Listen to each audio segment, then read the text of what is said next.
إذا سال لعابك أو إذا زادت حموضة فمك فهذا أمر طبيعي. هذا ما يعرف بتكيف بافلوف، حيث أجرى العالم الروسي إيفان بافلوف مجموعة من التجارب على مجموعة من الكلاب، حيث لاحظ زيادة في إفراز لعاب الكلاب عند تقديم الطعام لها، فربط تأثير الطعام باللعاب. وعند البشر يحدث الأمر ذاته أيضا عند اقتران حافز بيولوجي قوي، وهو الحاجة إلى الطعام، مع حافز طبيعي وهو النظر إلى الطعام الحامض.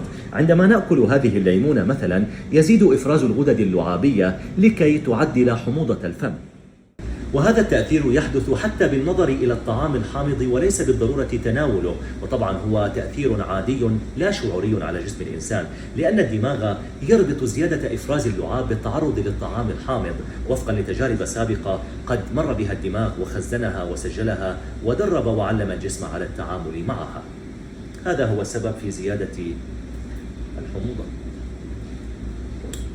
فهل لديكم سبب آخر؟